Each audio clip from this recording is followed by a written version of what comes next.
bring me cell phone charger. Power bank or connector. Go! Mayroon na tayo isa. Last two. Charger, power bank or connector. Wala na. Mukhang dalawa lang ang may dalang power bank. Bawi na lang kayo dahil ang ating next clue naman ito ay ginagamit tuwing nagulan at tagaraw. Ito naman ay nagsisimula sa letter T. Ano kaya ito? First two, unang dalawa lang. Rose McDonald says, bring me, panyo or handkerchief. Go! Panyo or handkerchief lang. Thank you. Bawi kayo, kids. Ayan, wait nyo muna kasi sasabihin ni Ate Nicole. Excited kasi yung mga kids.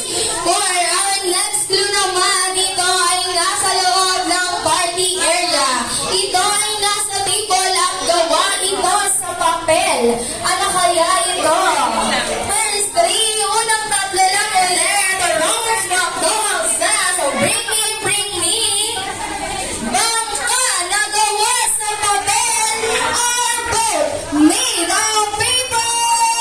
Go!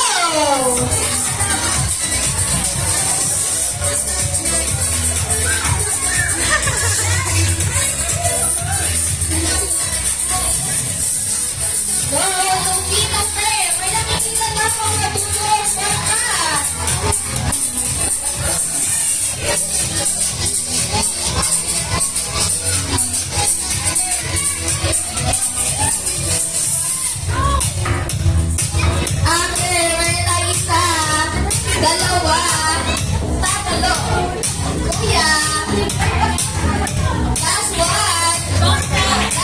last one, meron pa yun si Ma'am.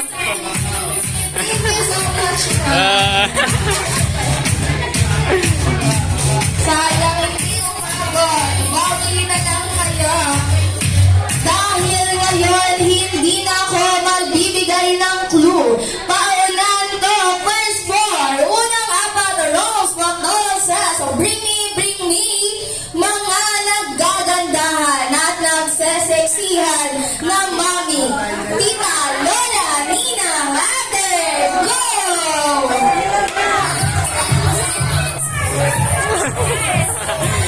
First four lang. Unang apat. Tita, mami, lola. Ayun, dali. Ang dami ko nakikita maganda at saka sexy today. Si Ma'am. Lapit ka na sa harapan. Ito din si Mami. Naka-shades. Ma'am, lapit ka na din sa harapan. Last two. Sino pa? Ayan, last one. Sino ba? Mami.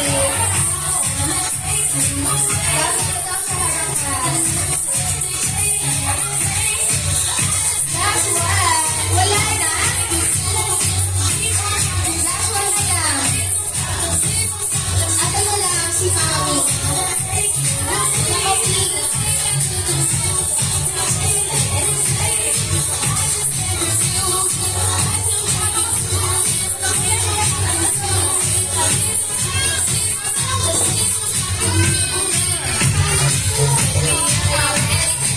Ayan, kompleto